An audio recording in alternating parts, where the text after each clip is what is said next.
Yeah, just like that, we're back. Views from Section 400, Matt and Brian in this opener two-man show. Jack hopping in a little bit here on his way home from whatever he's doing. I think he had a kickball match. Interesting. So he'll be jumping in for the NFL preview, but Brian and I will take you through the winners and losers. Mets season is over. MLB World Series is here. NBA season started yesterday. We saw a cool little piece with Bronny and Bron, and we got the Sixers tonight as we record. We'll see a recap, and I have an not interesting piece on that game, but might get some question marks with how I'm leaning on that game. And college football recap is interesting weekend again. We'll get into all that. NFL preview, as always, hitting some of the best games of the weekend, giving out some best picks. I know the boys have been red hot against the board, so we will definitely jump into that. But as we do in the midweek show, we'll end with Mike of the Week. It's here, and it's here to stay. Mike of the Week ending the show. But without further ado, and we always do, Brian and I will jump right into the winners and losers after a word from SeatGeek. The best time of the year is here. Football is back. And whether you're going to a game at Jordan-Hare to cheer on Auburn, going to the Link to watch the Birds, or going up to MetLife, not JetLife, Matt, to watch the Giants probably lose, you're going to want to go to SeatGeek, the official sponsor of the Views from Section 400 podcast. New users, $20 off your first purchase by using code VIEWSFROM400 at checkout. Again, new users, $20 off your first purchase to any football game, any postseason baseball game, anything you're doing this late summer or fall. Code VIEWSFROM400 at checkout. Thank you to SeatGeek, the official sponsor of the podcast. Thanks to our partners over from SeatGeek. It is the winners and losers of the week. Brian, give us a winner. I'll follow it up with a winner, and then we'll both go over who lost the week. Yep, my winner of the week is actually three teams. It's going to be the Giants, the Eagles, and the Commanders. The Cowboys' best player this season, maybe their kicker. How did the Giants win the week, dude? I'm sorry, I got to interrupt that immediately. What? Well, it's just everyone in the NFC East other than the Cowboys here. So just bear with me. The Cowboys' best player, I mean, maybe it's CeeDee Lamb, but maybe their second best player this year has been Brandon Aubrey, their kicker. And he just got sentenced to a felony jury duty case. So he missed practice today. And allegedly he'll be able to travel for their game on Sunday, but he might not. It's not a sequestered case, so they're able to move around. But there might be some issues trying to get out of Texas when you're on jury duty. Dude, what a wild story. You can't practice. I know no citizen is ever above the law or above the rules or above whatever you want to call it, but can't this guy get on jury duty in March? In April? Are they is that not how that works? I know it's not again, nobody's above the law, but holy smokes, what a tough time to get selected for that. I mean, I can't imagine the process too. He had to be hey, I'm a kicker in the NFL. Can I just put this off until the spring?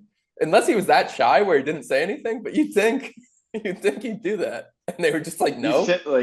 You think he could be hey, look, I'm all about being a citizen, following the law, doing what I have to do to be, part of this country the right way. Any chance I can do it in the off season? There's 5 months there that I could probably, hell, you could find time in training camp. Middle of the season when the games count, tough break for him. But hey, as a Birds fan, love to see it. Like I said, he's their second best player probably. And I know kickers don't really practice anyway, but you still can't really, and he can probably practice on his own, but that's got to hurt him a little bit. I would think so. I would definitely think so. I mean, I don't know. I don't know how you go about that at all. Being an athlete too, just sitting on the bench all day. I mean, they're going to need him. I mean, like you said, they're going to need him. And if he doesn't play, they're going to be even more of a dumpster fire than they already are. So, I don't know if that's more of the NFC East wins or the Cowboys are just the losers again of the week. I mean, they're just getting hit with ridiculous curveball after curveball, and I'm here for it. Yeah, hopefully the Giants won't come in last and the Cowboys just blow up and implode. That would be really fun to see. But my winner of the week here is going to be a little bit of a different one. They are a good hockey team, but it's the Winnipeg Jets. They are a perfect 6-0-0 through the first week plus of the season, probably week and a half of the season. The only perfect team in the league. Some teams don't have 60-minute regular time losses, but some teams have, overtime losses. The Winnipeg Jets are 6-0-0.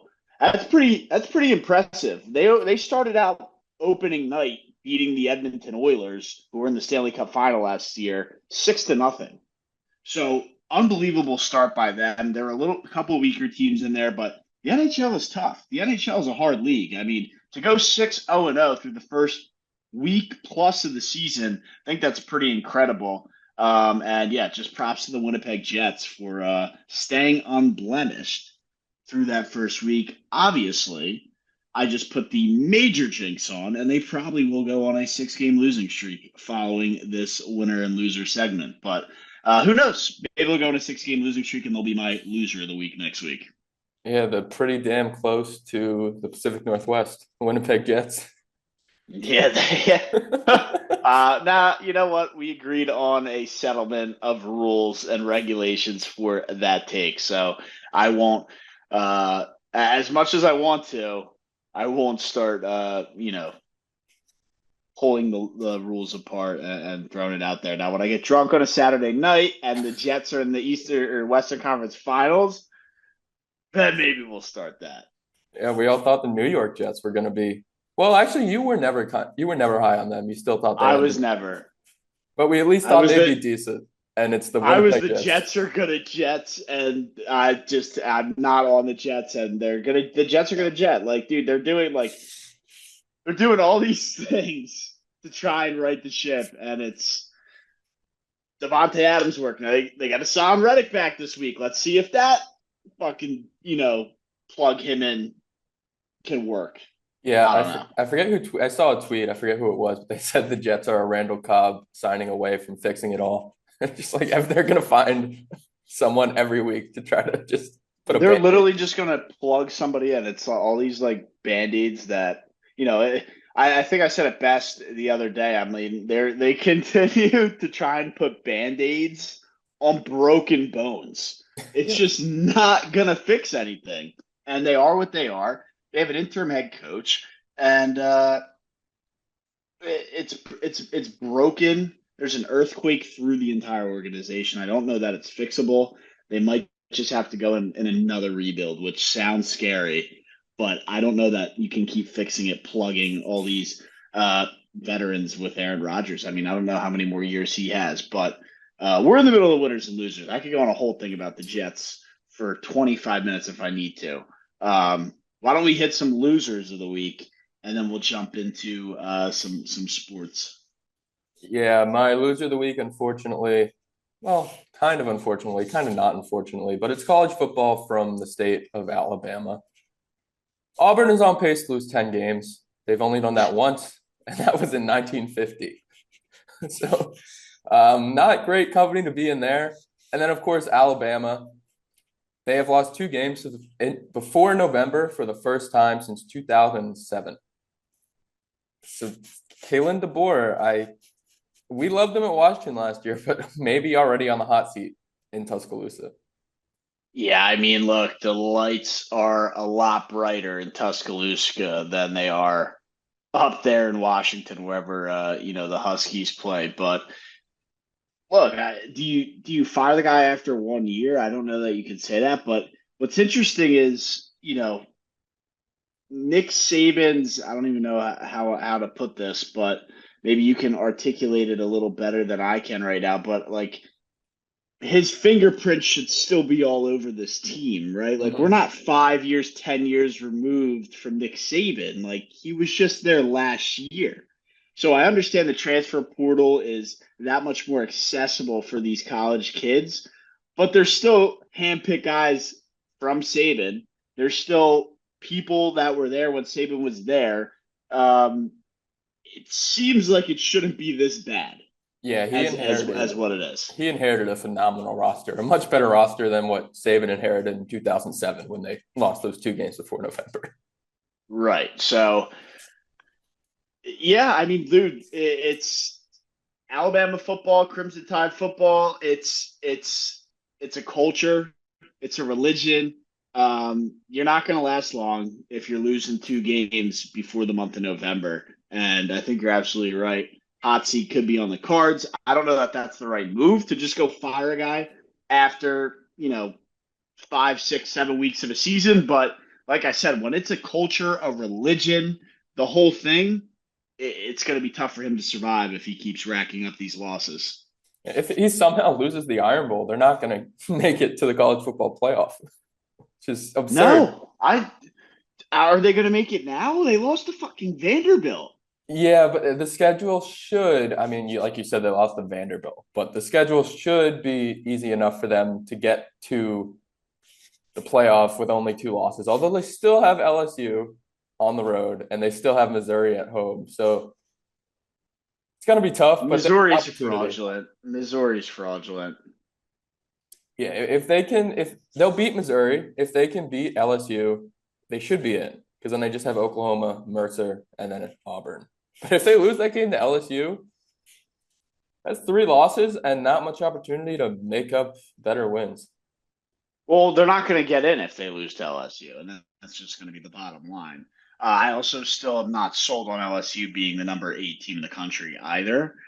We saw they lost to USC, who is what now a 4-loss team, Yeah, three well, loss team. I have a feeling the actual playoff poll isn't going to be as high on them as the AP poll, and I think the first playoff poll comes out November 7th, so like 2 weeks away from the actual I thought rankings. it came out last night. I thought I saw something. Maybe I didn't. Yeah, no, I thought I saw it too. There was a show, but I think it was just the prediction show. It was just predicting it. They weren't actually. Yeah, because I had to look it up when I was preparing for this podcast, and it's not till November 7th, I think it was. So 2 weeks away. Yeah, so wow, that's interesting though, because that could shift. Like we see all these teams here right now, and it could be completely different come that show. So I think that's an interesting concept there. But yeah, pretty good loser of the week there. I will jump into my loser of the week, and it's going to be a team that we all know I rag on a lot during the season, and I don't get as hyped up for as I should, being from Philly, but it's going to be the Sixers. No Embiid, no Paul George on opening night. I mean, it is rinse and repeat with this franchise, this team, this organization, whatever you want to call it. It's all the same. Yep. It's all the same. I mean, it's all the same. I don't like they're my loser of the week. It's such a like joke of a franchise. Like Embiid and Paul George already injured, already not playing. I'm watching the game. KJ Martin starting, like Drummond started, throwing a G League roster out there. Yeah. Shams, the new insider, head insider for NBA at ESPN, now that Woj is gone, he tweeted that there will be an investigation launched by the NBA regarding Joel Embiid's injury status for opening night. It makes you wonder, like Paul George obviously got injured in the preseason. We all saw it. Joel Embiid is load managing for opening night. He's literally load managing opening night. It's unbelievable. I guess I could say, like, even though they are my loser of the week, I don't hate it that, like, let him miss these games and not the end of the year. Let him rest, let him rest until February so that he has the energy. Because, I mean, it's so clear that the guy can't play a full year plus playoffs.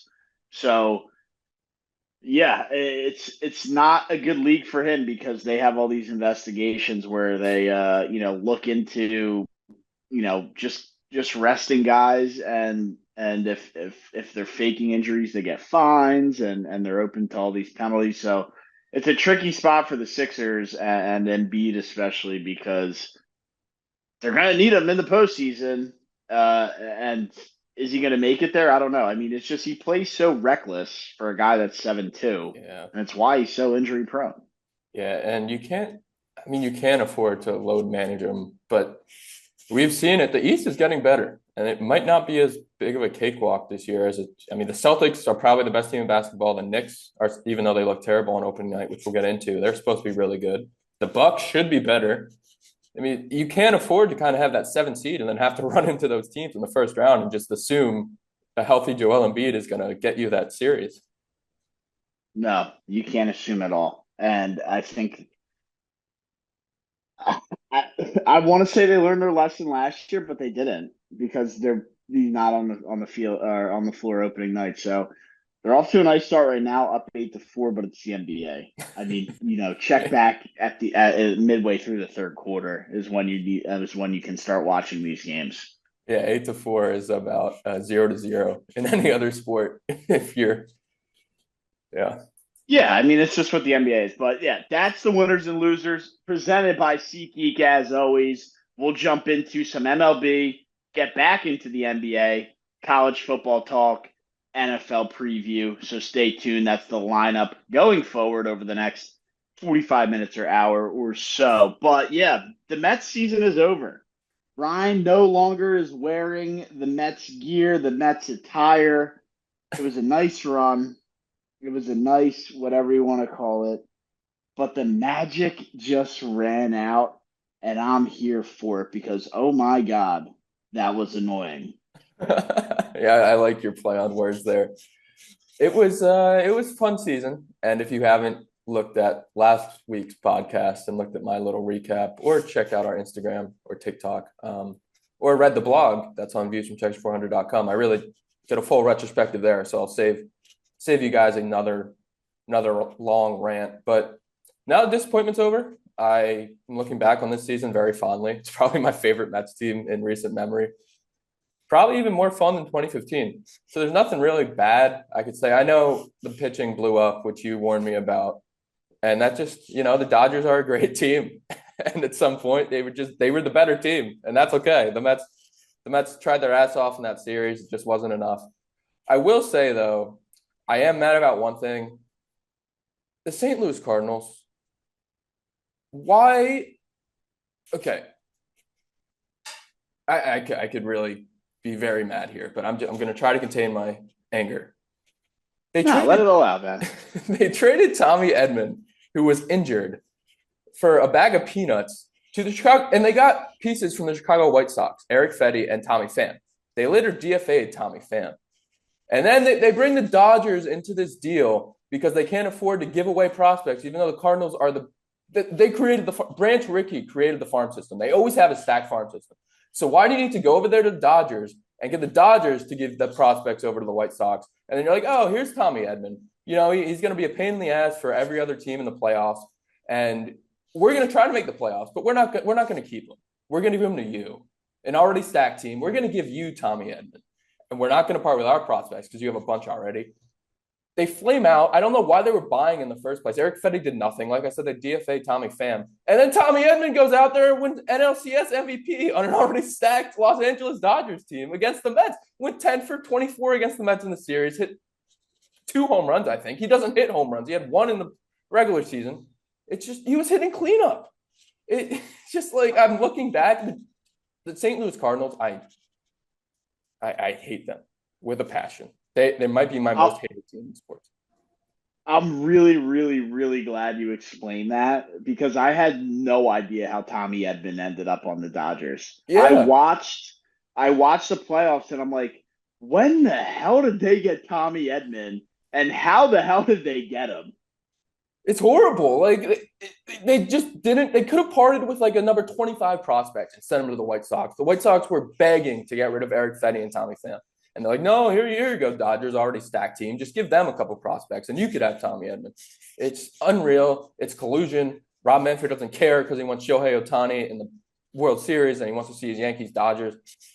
I was so mad about that, and there's a part in the back of my head that also thought the dead ball conspiracy may have been true, but I'm not gonna buy into that. The Mets got outplayed, but maybe the balls were a little bit more alive for the Dodgers.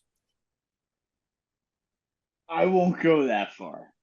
Now, I'm not saying there aren't conspiracies out there that sometimes are true, but I don't know I can go that far. I think where you're right is the Dodgers outplayed the Mets. Yep. The it's just what it was, man. Because I tried to tell you about the Mets pitching. The Brewers stink. The Phillies collapsed, and the bats went silent. It's the Dodgers lineup was a different beast, and it was like you know so gratifying, so much satisfaction watching Sean Manaea get blown up, get rocked, because I know he's not a good pitcher. I don't care about since June this and this postseason. He's awesome. Like my eyes and head knows this guy is not a good pitcher. He's washed at his like it's washed. And the fact that he just like was shutting the Phillies down, and you're trying to tell me that from this it's this specific date and the ERA and this and that, I'm like no, I refuse to believe it, and it was just so satisfying watching him get rocked there in that final game. Yeah, native bats. His first start in the series was very good. Didn't give it 5 innings and gave up 2 runs, but the 2 runs should have been unearned. The Mets made some terrible defensive plays behind him. And then the Dodgers saw him for a second time and rocked him. So it was just, yeah, it was an unfortunate scenario. And even if that bullpen just could have held a little bit, the Mets bats just kept on coming. And even that They last did. game, it was 10-5. Like if you just hold them at 4 instead of letting them get to 8 and then 10 ultimately, but yeah, it's unfortunate for the Mets. And I guess we could talk about the World Series, even though I think everybody that not a Yankees or Dodgers fan doesn't want to see this happen. This is the 12th time this has happened. First time since 1981, but it's still the 12th time. And two richest teams in baseball. It's eh. Yeah, it's I guess the two most worn hats. You always see a Yankee hat around the world, and you always see an LA hat around the world. Mhm. It's just what it is. It's the two franchises. Um, we haven't seen it for a while, so sure, whatever. We haven't seen it in our lifetime. Yep. So first time in our, you can say 12, first time in our lifetime. Um, I will appreciate it more because last year was horrible. Yeah. Rangers, Diamondbacks. I think it was the worst World Series of all time in terms of viewership and just people paying attention. I was so tuned out, and sure, it was the Phillies collapsing in game 7. So I really was like just did not want to see another, baseball diamond for months. But I can appreciate putting on the best product. As much as might pain me to say, it's probably the best product that we could have gotten. Yeah. Yeah. I hate to admit it, but yeah, any version of this, whether it was a Subway Series or Dodgers Yankees, but the Dodgers are the better team than the Mets. So in terms of the on-field product, I guess I'll be rooting for the Dodgers just to say the Mets lost to the World Series champion. Yeah, it's tough for me, right? Because we're both in the National League. We can, agree on that. And it's weird because it's like I don't want the Dodgers to win. Their fan base is annoying. They have all this money, rich as hell. Sure. They have, Otani's a great player and fun to watch. And as much as I don't like the Dodgers, him specifically is lights out. I love watching him. And if you can recall, Brian, all the way back to like March when we did the MLB, one of my I think it was like maybe a Mike of the Week or something like that, I said, Otani in the white Dodger uniform is just like going to be so aesthetically pleasing. And oh man, did he just absolutely like fill what I said because he just looks so good in Dodger blue. I don't know what it is. I don't know why it's like just like satisfying to see. But him playing baseball in the all white Dodger blue, I said it at the beginning of the year, and he rocked it all year and had obviously an MVP season to follow up, a 50-50 season to follow it up, which by the way, that ball just got sold for $4.3 million. Yep. Unbelievable there. But yeah, I I think I kind of want the Dodgers to win because still don't want to see New York win, and we're closer to New York. Like LA can win, and it'll be annoying, and their fan base will be annoying, but I won't really hear about it. I won't really see anything about it. Like it'll be all the way on the West Coast, out in LA. I don't care. And that's kind of my take on it. New York's too close. I have annoying Yankee fan friends all around me. There's Yankee fan, coworkers that I have in the office, and it's annoying. And I'm Yeah. not going to want to deal with it. I won't be able to get away from that. I can escape from a Dodgers World Series win. I can't escape the Yankee World Series celebrations. Yeah, I agree with that. I think it'd be nice to, because MLB social media and the broadcasts and they we it's kind of crazy because at least I think everyone has been yelling at them to market their stars more, and that's one of the reasons they suck as a league. And then they just completely did a 180, and now they market Shohei too much, and you're getting the up in nine at bats. And I think if he finally gets a ring, we may finally, after all of the storm that comes after him winning that ring, like next season, it'll be a little more calmed down, knowing he finally got there and he's a champion and he's there. Like that's fine. So I'm rooting for that in a way, just so I can kind of get away from all of the Shohei Ohtani content shoved down my throat. But I'm also kind of hoping Juan Soto gets his ring so he doesn't feel the need to come back to the Yankees next year and try to run it back. I think he'll be a little bit more complacent and be like, all right, yeah, we got a ring with them. Now I could go get a ring with someone else. I think you're forgetting one thing. He won a ring with the Nationals, so he already has a ring. Yeah, but like I think there'd be a Like part of he's him that already would want to got it. come back and win it with the Yankees, like with their If he lost, yeah. I could see why he might want to do that, but we saw the reports. I think the last couple days came out. He said he's going to the highest money. Yeah. He's going to the highest bidder. So if that's the Yankees, that'll be why he goes back, regardless of a win or loss in the World Series. He's going to the highest bidder. I know the Phillies will be in the mix, and the Yankees will be in the mix, and the Mets will be in the mix. I don't know that Middleton's going to be able to compete with the New York money. And what was it? They said Steinbrenner's not going to be outbid by Cohen, and that's kind of That's where I I if that's true and he's going to the highest bidder, I really don't see how Steinbrenner can outbid Steve Cohen. that's what it was. He said I will not be outbid. I don't again. I got to see the report. There was some kind of like something that I saw, and then there was a follow up source on it. So I think there's some realism to that. Yeah, I mean he could think that. I just think in terms of net worth in his pockets, if Steve Cohen gets in a bidding war with Hal Steinbrenner, he's going to win.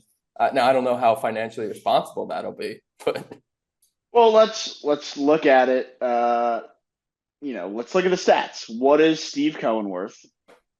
oh yeah, I saw a And tweet. what? Steve Cohen's worth 21.5 billion and Hal Steinbrenner's worth 1.5 billion. So he's got him beat by Yes, 20 billion dollars. that's going to be tough. That's definitely going to be tough. Um, we'll see, dude. We'll see because I don't think and I know I just brought it up to see who's worth what, but I don't think even that might matter. And you say Yeah. why? Why does that not matter? Because we just saw what they did to Shohei Ohtani. They can defer the payments down the line. Now, the player has to agree to that. But Juan Soto's so young and already has money and sponsorships. And, I know injuries can happen, but look, he's probably going to be around for a long time. He's a generational superstar, Hall of Fame, all time guy. Why would he not defer the payments to get a shit ton more money and sign? Maybe that's an angle the Yankees take to try and compete with Cohen. Yeah, no, I think what it's ultimately going to come down to, and I know I sound biased bringing it back to the Mets every time, but it's going to be what does David Stearns want to do? Does he want to pay Pete Alonso, Corbin Burns, maybe Max Fried, and then a bunch of bullpen guys? Or does he want to pay Juan Soto and then re-sign Shamanaya, maybe Luis Severino, and like Jesse Winker? It's going to be David Stearns. What do you want to do? If you want to get Juan Soto, we're not going to be able to get Pete, and we're not going to be able to get Corbin Burns probably, but we can get Soto. And I have a feeling David Stearns is going to want to do Alonzo, Corbin Burns, and maybe Anthony Sartender, bring back Jesse Winker, that kind of rep. So why can't they get Pete and Juan Soto?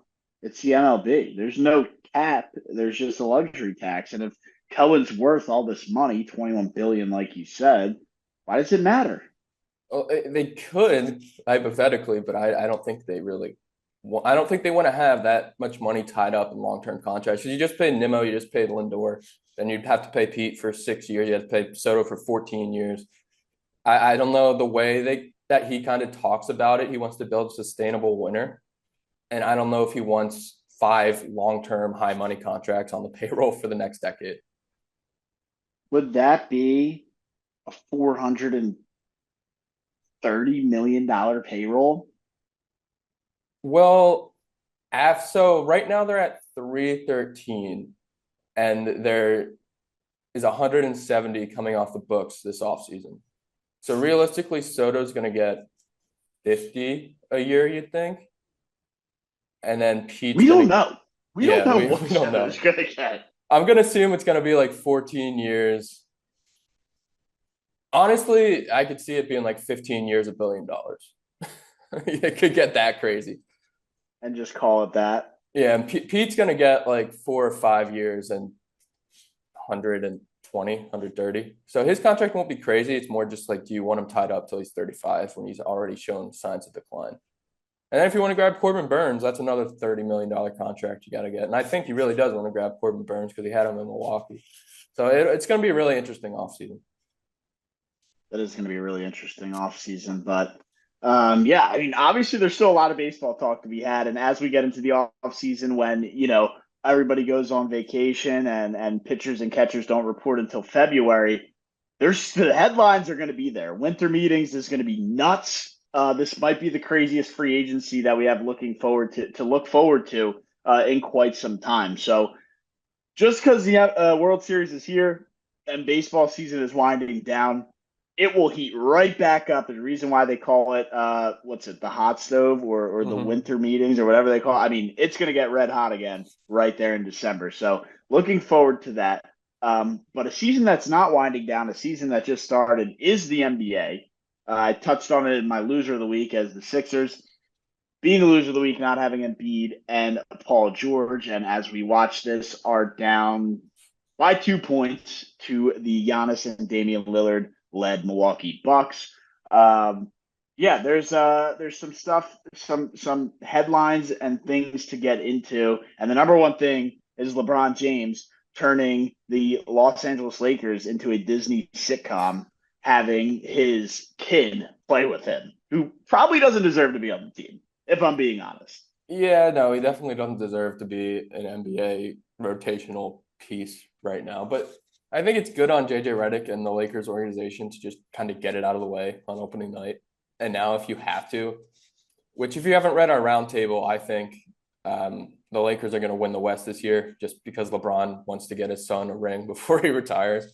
But he might send him to G League to do that. And you can check out that roundtable on viewsfromstretch400.com, by the way. But yeah, this was a Disney kind of episode, seeing them go to the scores table together. He played okay. The Lakers played well. I think they'll be fine. I don't know if Bronny's going to. I mean, Anthony Davis almost had 40 points and like 18 rebounds. Like, that victory had nothing to do with Bronny James coming in for 5 minutes. Yeah, he should be in the G League. And if there's a point in the season where he's getting like 8 to 10 minutes a game and guys like Max Christie and Gabe Vincent are only getting like 16, they're going to end up starting a riot and going into JJ Redick's office and being like, hey, those should be our minutes. I don't know why he's on the floor instead of us. Right. Especially if, let's be honest, they're probably cooking them in practice, right? I mean, like, probably running circles around him. Gabe Vincent's probably drilling threes while Bronny's bricking them. And then to see him get those minutes that should be Gabe Vincent's or the other guy, I mean, yeah, there could be a riot in the office. Yeah, and then this is also like to say Bronny could be a decent NBA player, but he's not ready yet. There's no reason he should be on an NBA team right now, other than his dad wants to make history. It's cool. It's very cool. I mean, the only other father-son duo is the Griffies, and they were at the game last night. So it's a cool story, but it felt a little unearned. But at the same time, LeBron James has done so much in his career and for the league where I think he's allowed to pull this kind of stuff. Right. It's unearned, and that's why I don't want to say I have like a problem with it because it is cool, right? I mean, anybody who's able to accomplish that feat is cool, but it's cool when it's deserving. And I don't like again, yeah, LeBron has done so much for the NBA, but like it's so like undeserving. I don't know. It just doesn't like Yeah, it just feels a little weird. And that's it's a not to little say like fake. It's a Bronny's a little good fake. basketball player. I mean, It's like it's yeah. theatrical drama, dude. It's not real. It's like let's just do it to do it. Let's just, break a record to break a record, regardless of it being real or not. So that's kind of how I feel. And you know, I can people can hate on me or call me a LeBron hater, but it's what it is. I mean, it's not deserving for Bronny James to be getting minutes in opening night after what we've seen him do in the preseason. I mean, the guy should. I mean, I don't even know if he should be in the G League. I think he deserves it. Just the way when he was on the floor at USC, he looked okay. And of course, he had the heart attack, so it's hard to kind of judge him off that. He should have stayed. If he was anybody else, he would have stayed another year at USC and developed, and Right. probably stayed all 4 years, and then still been a second round draft pick. And maybe he would have gotten to the NBA, but he's Bronny James, so he got the fast pass to it. But yeah, I like the Lakers as a team. Hopefully, this isn't a distraction for them. Um, a team that had the distraction of the banner raising ceremony and still not beat the Pope out of their opponent. The Boston Celtics just set an NBA record for 3-pointers in a game, and I know you had him as your NBA champion this year. I think Zach had him as his NBA champion, and maybe even Jack had. I forget who Jack had, but you guys were Jack's very got the Knicks. the Knicks. Yeah, that's right. But yeah, they looked every part of it like they can go back to back. I think they will, as much as it pains me to say, like Jason Tatum's lights out, Jalen Brown's lights out. That was without Porzingis. Like Yeah. Porzingis didn't even play. So whenever the hell he's coming back, that's only just going to add to their already lethal lineup. So I don't know how you don't say the Celtics are going to win it all. Yeah, this could be the year of the chalky historical finals matchups. Maybe we get the Celtics and Lakers again. Then the NFL we get who would be the I know the Cowboys aren't making the Super Bowl, so maybe not. Yeah, it would be like a Cowboys Steelers Super Bowl would be Yeah, the I don't first think kind that'll of thing that happen. comes to line. But yeah, Dodgers, Yankees, Lakers, Celtics, and then the NFL, like I said, would have to be like Cowboys, Steelers. But can't count out the Steelers. I guess they don't strike me as a team that's going to be able to knock off Mahomes. And yeah, Cowboys are a dumpster fire in Was themselves. was it Packers Chiefs? Was that Super Bowl one? I know it was an Packers, early Chiefs one. could be one. I think Packers are there. I think that might have been Super Bowl one, but maybe Packers we are get that. there. We get that. I think Packers and Chiefs or I think we're on to wait, something Pack. here. I don't know. I don't know that the Packers are gonna. Maybe they do. Who knows? I don't know. That's a lot to think about right now. Yeah, well, that's the NBA. Well, while Brian brings that up, we'll jump into a quick college football recap because I know we are taking a while here to get through some of these topics. But yeah, college football over the weekend. Auburn lost a game. I don't know how they lost to Missouri, but the camera's scanning down the what's it, Hugh Freeze every like other second or every other play as they blew that game might have been some of the funniest comedy I've seen on TV because I've never seen a coach look more rattled and like I don't know. But the way they blew that game was, only Auburn can do that. And I guess I'll allow Brian a quick 30-second reaction of Auburn football, which, he already said is on pace for 10 losses. Yeah, it's a disaster. And the Packers did beat the Chiefs 35-10 in Super Bowl one. So I'm happy I pulled that out of my ass somehow. But Auburn is it's a dumpster fire. Hugh Freeze came out and said he wants to coach like he used to, which I don't know if that means he's going to hire a bunch of hookers again and do a bunch of cocaine and get on these guys. But they stink. The offense stinks. The defense is okay, but it's on the field way too much at the end of the games. They run out of gas. Peyton Thorne is not the answer. Hopefully Deuce Knight comes in next year. Hopefully he doesn't flip his commitment, but hopefully he comes in next year and he's the answer at quarterback. But the last time they thought a true freshman would be the answer at quarterback was Bo Nix, who was good, but then the coach wasn't right, so he transferred and then, of course, played better at Oregon. So it's just an endless cycle of disappointment for Auburn sports, really. Hopefully the basketball team will be good, and they play Furman in 4 days in a charity exhibition, so I'm excited for that. Yeah, I think you got to just look to basketball season at this point, man. I mean, Yep. Auburn being on pace for 10 losses and then not only being on pace, but like it's seeming like a realistic thing that could happen is like, Yeah. what the hell is going on in the SEC?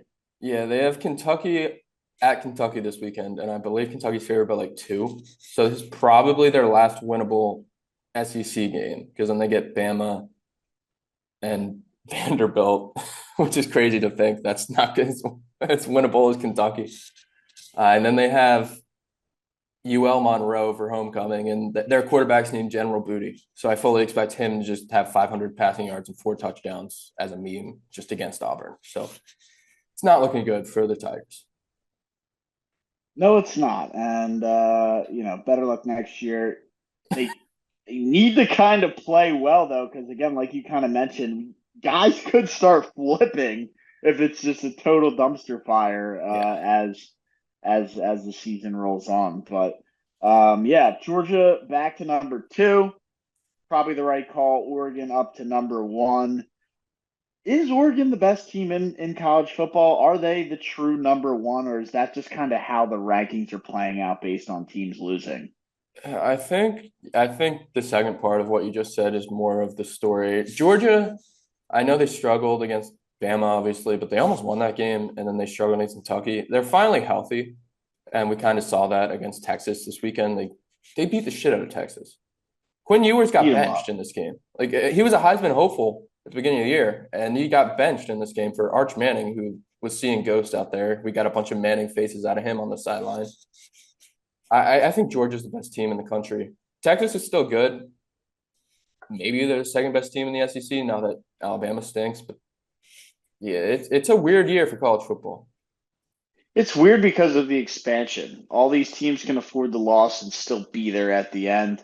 Um, who does Oregon have to play the rest of the way where they could potentially get knocked off? Because, like I kind of said, sure, Oregon's number one, and I don't have huge affiliation to any one school, so seeing Oregon win and knocking off your Pacific Northwest feat would be awesome. But even though they are the number one ranked team in the AP poll, like I said, I don't know that they actually are the number one team in terms of talent and things like that. It's just kind of how the rankings are playing out right now due to some other teams losing. Yeah, they really have nothing left on their schedule. They have Illinois, but that's a home game. That's this upcoming week. Then they got to go to the big house and play Michigan. But we saw with Texas, that doesn't matter this year. Michigan just stinks. And then they have Maryland, Wisconsin, and Washington. I think going to the big house will be a little tougher for Oregon than it would be for Texas. So I wouldn't chalk that game off as a guaranteed win just yet for them. Yeah, that's probably their biggest test left. And then they'll have the Big Ten championship game against, it'll be either a rematch against Ohio State or Penn State. If Penn State can beat Ohio State in the shoe, I believe that game is So in that'll Ohio be a State. tougher game for them as well because they've played all their pretty much all their games at home so far as well. Yeah, and if you if Oregon even loses that Big Ten title game, that'd be one loss for them. I think they're still in the playoff. Maybe they don't get a bye, but they're still comfortably in the playoff. They really lucked out that they beat Ashton Genty and Boise State in that early game. Because if they lost that game, that would not be That would not be a good loss for them. No, it would not. And we obviously touched on Alabama. We had Alabama like as a guaranteed win on this game, right? Based on, huge bounce back spot for them, this and that, and Tennessee somehow, some way gets it done. Yeah, I was still believing. My brain was telling me Alabama, but my heart was telling me the Tennessee Volunteers can keep this future alive for me, and they did. So I'm all the way back in, at least for now, until they lose to an SEC team they shouldn't. But they they showed they could beat Bama at home. It's the second time in a row. The last time they did it was that crazy 49-45 game where Jalen Hyatt had like 200 receiving yards, That was insane. and now he stinks on the Giants because I of was gonna course he say, does. what does he do now? He runs go routes like 5 times a game and doesn't catch any of them. Yeah, but who would have thought Indiana is ranked higher than Alabama in the AP poll in 2024? Look, as Myers says, the Hoosiers are back, baby. I mean, what an unbelievable team. Yeah, dude, I said in the roundtable, I was like, Myers is all in on the Hoosiers on Indiana, and I'm not too far behind because they're lights out, dude, and it's all stems from the coach and the culture he has built. He is a badass. He has the attitude. He has the little bit of cockiness, little bit of arrogance, little bit of discipline, little bit of, we're gonna come in, kick your ass, and leave. I mean, I love the coach, love the culture he's building. He obviously got guys to go there and play for him, and they're responding well with, you know, I just wish, Myers being an Indiana guy would have told me way before the season so I could have taken some futures on them to win it all. Yeah, I will say they haven't played pretty much anybody. Well, they did play Nebraska, but I think Nebraska may just be a bunch of frauds too. I was out on them, and then I found out their backup quarterback may have to start this week, and their backup quarterback is the little brother of Indiana basketball legend Trace Jackson Davis. So now I'm all the way back in on the Indiana Hoosiers. Really? Yeah, a Well, I lot didn't of know cool that. stories going on in Indiana. Yeah. So who do they have to play? I mean, did they get Penn State at all? Do No, they they get avoided Oregon at all? all of the good Big No Ten teams this Ohio year. State, no Michigan. I mean, how the hell did they work that out? I really don't know, but they have Washington There's at got to home. be a good team in there. They have Washington at home. Then they have Michigan State on the road, so maybe that's a tougher game. Then they get Michigan at home. No, Michigan State stinks. So that yeah, well, they should win that game. Then Michigan at home, they'll be favored probably. Especially that's the week after Michigan has to play Oregon. So Well, that'll that'll be be their tough game. well, then they have Ohio State on the road. So that's probably their one scheduled loss. But even with that one loss, they'll be into the playoff, assuming they You think win so? all the other games. If they beat Purdue in that final game, they'll be in the playoff with one loss. Because then they won't have to play that Big Ten title game because it'll be Ohio State and Oregon, and they'll just have one loss going into the playoff. So that might be the best case scenario for them. Yeah, well, if they Granted, they beat could shut Ohio us State, up here and they go and run the table and beat them both. But, yeah, you know, I, look, we talk about Ryan Day blowing games. I mean, yeah, they just you got to take care of business in those other 4 games, and you'll be in. If you can beat Ohio yeah. State and get into the Big Ten title game, you're definitely in. And then if you win, you're getting a bye. But win those other 4 and you're in. Yeah, I can get behind that. And look, I think we got to be all in on the Hoosiers as they are knocking on the doorstep of a playoff ranking here. So good stuff there. But before we jump into the NFL preview, a couple little things here to kind of wrap it up. The ACC race is heating up. Pitt's undefeated. Clemson's not undefeated, but they're right there. Miami also as well, undefeated. Couple close calls, but somehow still undefeated. Um, yeah, Bry, Pitt, Clemson, Miami. I know Syracuse is there, probably not a threat to win it all or win the ACC. Is there a team you're looking at? I forget if I asked you, but I mean, how are you kind of analyzing and watching this ACC race as it really heats up? Yeah, I like Cam Ward much more than you do. So I still think Miami's got it. I'm rooting for Pitt though.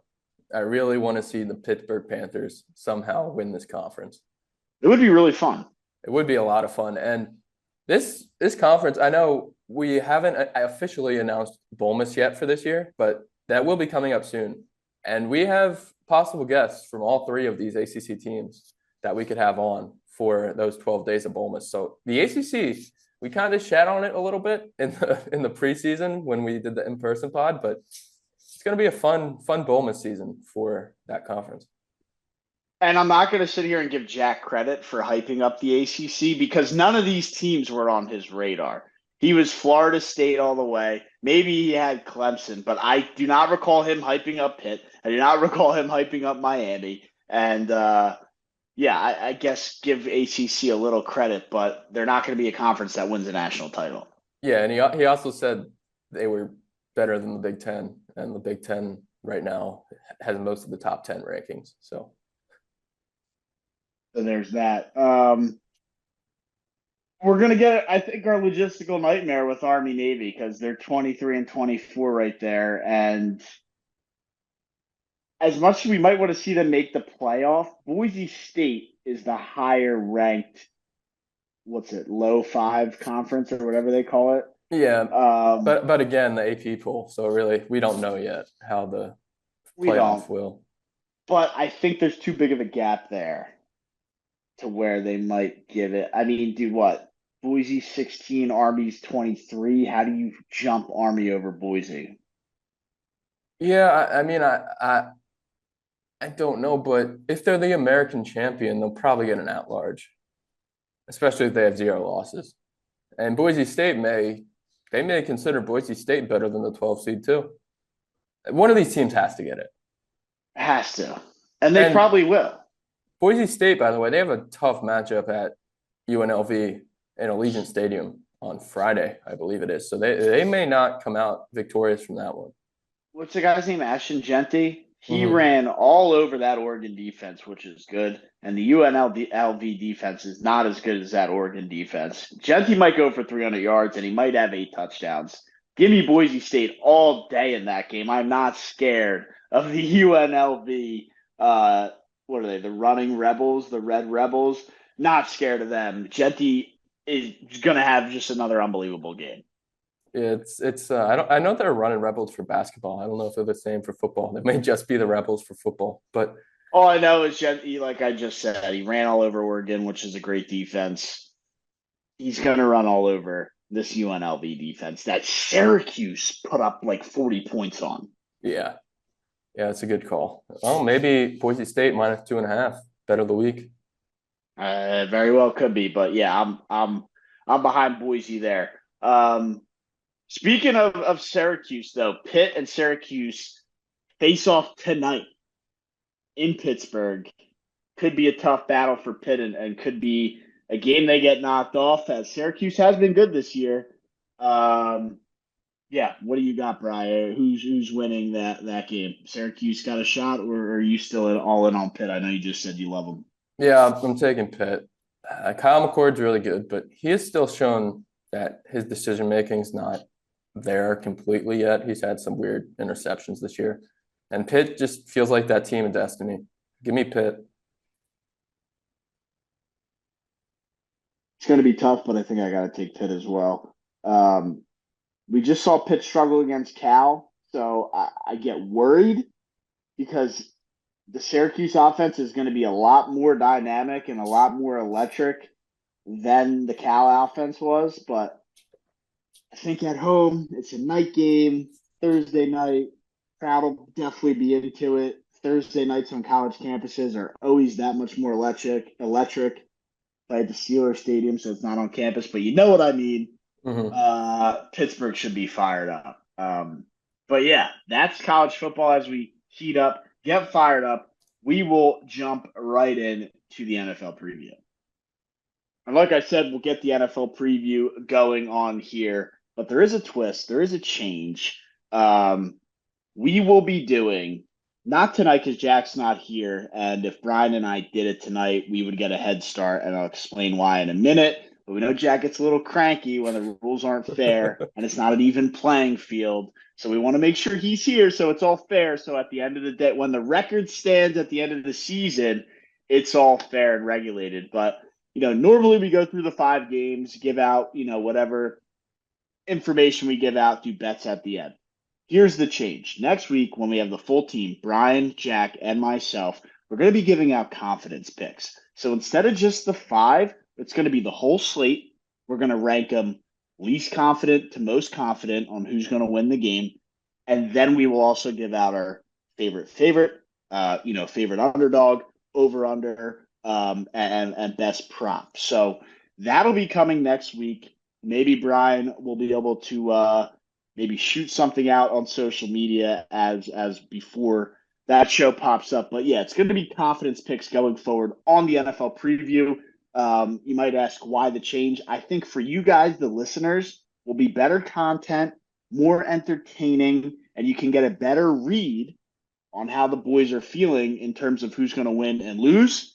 And oh, by the way, this isn't just 4 or 5 games, it's the entire slate. So you get more content to analyze going into your betting weekend, your weekend of football. So this is going to be great for us here at 400. We hope you guys enjoy the change.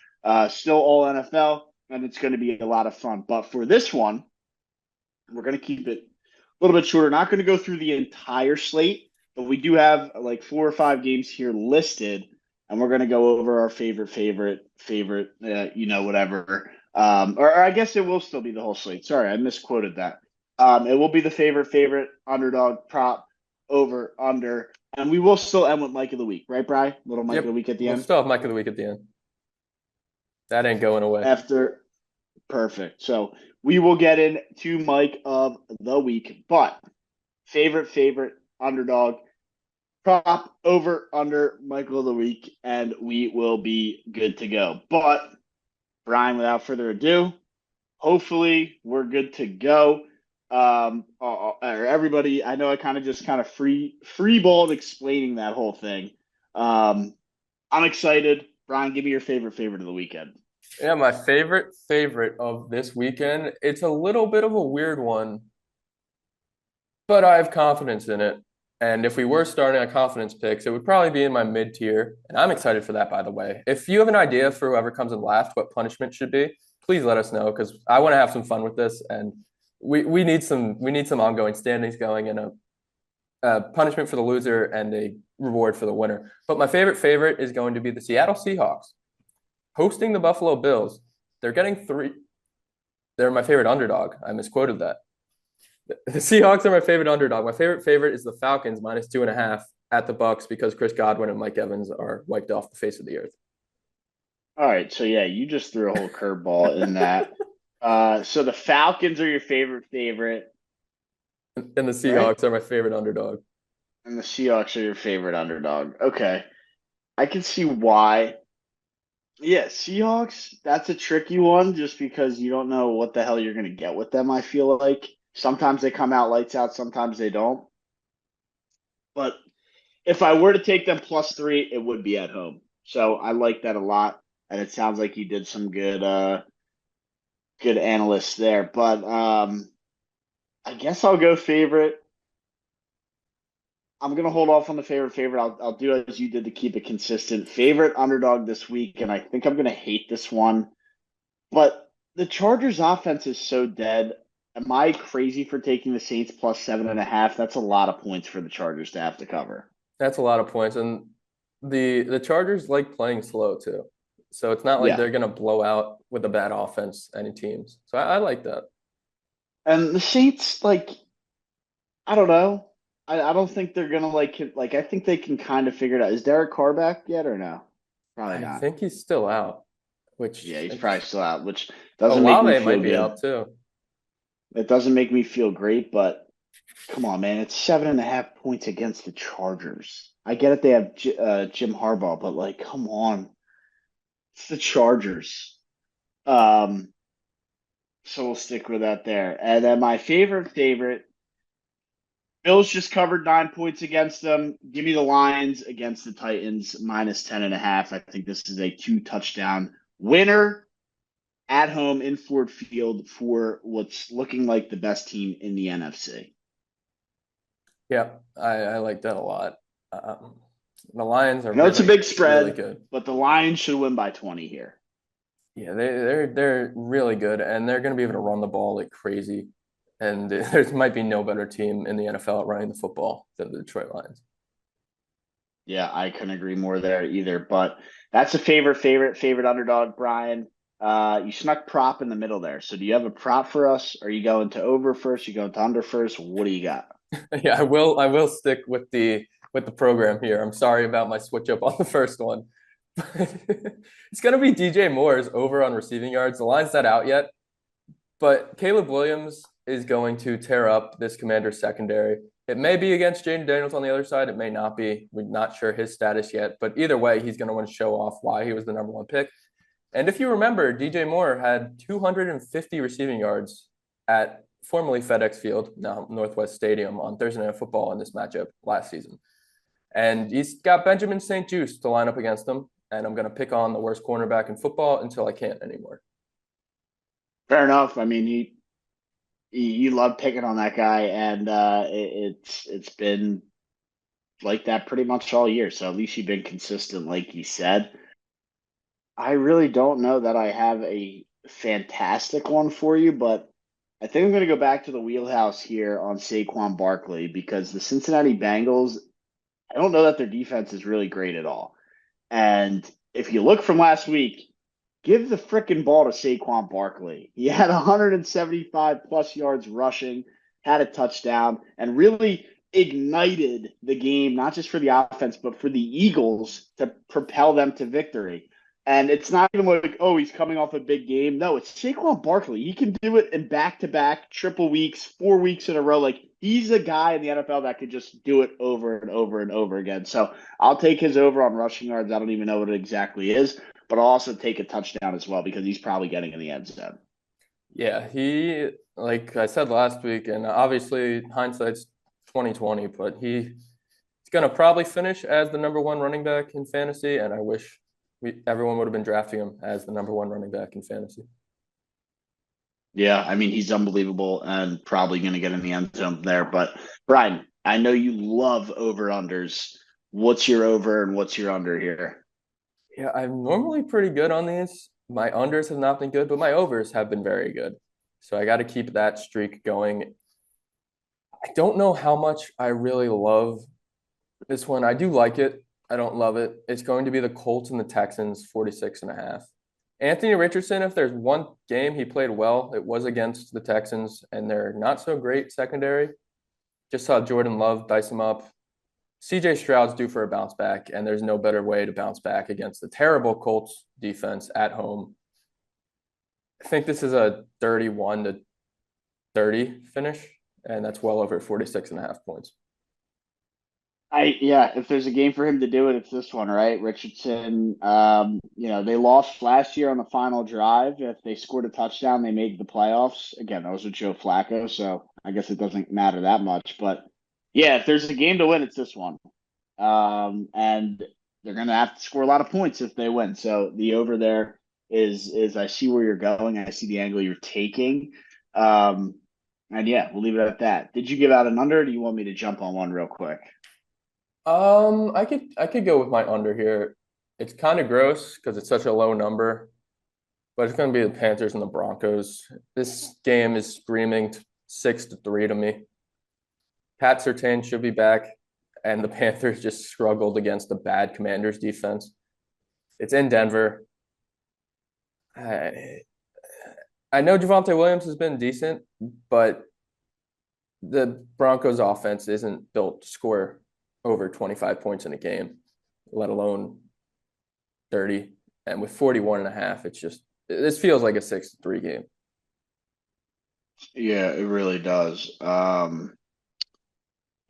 I want to give out my under being the Giants and the Steelers, 36.5. But Russell Wilson could probably put up 30 points on his own. But the Giants might only score 3 points. So Yeah. The Giants defense also isn't terrible. Uh-oh. All right, before my phone just pooped out right there, we're back. I was crapping on the Giants there, so maybe there's some juju in the air on that one. Plus 240 on the money line. I would never advocate for somebody to take that.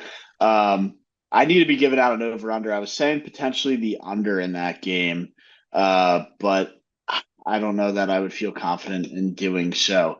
If Jaden Daniels is playing, do we know if he's playing or not? I don't know, but I think signs are pointing to no because the Bears spread just went up to 2.5. It was 1.5. Did you take the over in that? No, I took the DJ Moore over. Oh, well, I'll take the over 43 and a half because Caleb Williams can put up points, and I'm just going to pray that Jaden Daniel. Fuck, man. Marcus Mariota looked good last week, so Yeah, he I think did. it's still probably put up some points regardless. Give me the over 43 and a half there. On the other side, I took the Saints plus 7.5, and since I did so, I think they're going to keep that game under 40 and a half. That you want to talk about that one game you said being 6-3? This is a 6-3 game written all over it. Hmm. Yeah, I So like that a lot. that's what I'll go with there. I'm really confident in that under. If I had to pick a pick, again, I'm giving you a sneak peek of the confidence picks here coming up next week. My most confident out of that whole lineup is going to be that under pick, under 40 and a half on the Saints and the Chargers. Brian, you want to give out a most confident out of all five you gave out? It's gonna be the DJ Sounds like Moore it was prop. DJ Moore. Yep, DJ Moore. There it is. This is the week he breaks out. He broke out already this year. Yeah, he's had a good year, but he's gonna go crazy in this game. In this game. All right, get your bottom dollar ready for DJ Moore props all weekend. Yeah, that's the NFL. I'm really pumped up for our new change next week. Make sure you guys tune in next Thursday when we drop that podcast because there's going to be way better content. Have a lot more fun with it. There will be, I don't know about live standings, but at least weekly updates on standings and scores and things like that. So a lot of fun there. And it's still early in the year to where we can kind of have a lot of fun with it the rest of the way. But as we always do, end the show. It's the mic of the week, always presented by SeatGeek, our one and only sponsor as of right now. So sponsors out there, you know where to find us. Mic of the week, like I just said, Brian, who's your mic of the week? It's going to be Or 49ers what running is back. your mic of the week? It's going to be 49ers running back Jordan Mason. He loves food, like all of us, but he hates women. So he's obviously had a good fantasy football season. He finished as the RB3 on National Wiener Schnitzel Day, the RB8 on National Double Cheeseburger Day, and the RB4 on National Biscotti Day. Unfortunately, he finished as the RB25 on American Businesswoman Day, the RB32 on Transfer Money to Your Daughter Day, the RB28 on National Handbag Day, and the RB30 on International Female Chef Day. Loves food, he hates women. Loves food, hates women. Now, is that actually true? I don't know. I thought for a second it was going to be true, the way you phrased that, but yeah, I don't even know how to react to that because that's ridiculous. When you're betting your Jordan Mason props, just make sure it's not some holiday to do with women and make sure it's a holiday to do with some kind of food. Or if you are, just take his under. Yeah, there you go. There I go there. But yeah, always an interesting mic of the week out of Brian. Always pull some kind of crazy thing out of your ass. So good stuff by you there. But yeah, I think I have a cool mic of the week here, and it was some stuff I saw online, and it pertains to how much football we actually watch. And you might say, what does that mean? Well, they did a study on the Ravens Tampa Bay Buccaneers. Not a study, but they looked at some stats and analytics. And I saw it online somewhere, and it just kind of broke down how much we actually watch. And there was, I guess, three ways it was broken down: stoppages, commercials, and actual game time, right? Like live play game time. And it was interesting because we waste a lot of fucking time watching football, man. And Mm-hmm. I'll go through the numbers here because I think an actual broadcast or, the whole thing from start to finish with all those three things, stoppages, commercials, and actual game time, is what, about 3.5, almost 4 hours, I Yeah, think is a full three game and a half. broadcast. Is that fair? Yep. 3.5. So as they went through it, and this is just for one game, so the numbers can sway, but I think this Monday Night Football, like this is pretty fair. Like the numbers won't be that far off from game to game, I guess would be a good analysis. But in this one, there was 21 commercial breaks, um, and 38 seconds on average between each play, right? So what does that mean? The stoppages of play took up 66% of these three categories. Commercials took up 25%. So actual game time that we sit there and the reason we watch was less than 10%. 9% of actual game time is what we watched on Monday night, and probably around what we can assume for every Sunday. Now, sure, obviously we watch a lot more volume of games, but actual game time, 9%, that's insane. There was obviously, like I said, 21 commercial breaks, and over that, what do we say? A little over 3.5 hours, 3.5 hours. Take a guess of how. I don't even know if I'll let you take a guess because it's so ridiculous. 16 minutes and 24 seconds of actual football game time watched out of 3.5 hours. Yep. 16 minutes is all we watch. That's Yeah. pretty crazy to think about. Yeah, it's insane, and that's why things like NFL Red Zone are doing so well. NFL Sunday Ticket, where you have to watch multiple games at once because these commercials are insane. The It's commercials are insane. The stoppages. yeah, it's getting to the point where it's almost unwatchable, but it's not because we love football. Because, and that was going to be my next part. I had but in all caps. The NFL still dominates all four major sports, and it's really not particularly close. Yep. It's the NFL by a lot, and it doesn't seem like it's going to change, regardless of us only watching 9% of actual football. Yeah, I'll be interested to see what the viewership is around the world for NFL Sunday. I think there's a World Series game on Sunday. Maybe it's on Saturday, but either way, the viewership for the World Series versus a random NFL Sunday. Because I bet you the NFL Sunday beats it by a lot. I bet it will too. And to make it right, because it's tough because that's the whole slate, right? So you're saying it's multiple games where MLB's only one. Sure, it's the World Series, but it's still multiple games. So would it be more fair to maybe just take Maybe I'll say Sunday Night prime time Football. games or Actually, Sunday Night Football? yeah, that will be a great indicator because it's Cowboys Niners. So we'll see if Yeah, Cowboys Niners on Sunday Night Football gets more views than I guess it would be World Series.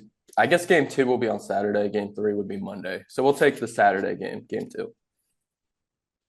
not Friday, game one. Yeah, I guess Saturday is a more prime spot. Yeah. So we're really dressing it up for MLB to have the best possible shot. Yeah, well, I'm trying to give them the best possible. But yeah, even But there'll be some college football games that maybe outdraw the World Series. We'll see. I mean, we'll see. But yeah, that's the show. Hope everybody has a great Thursday.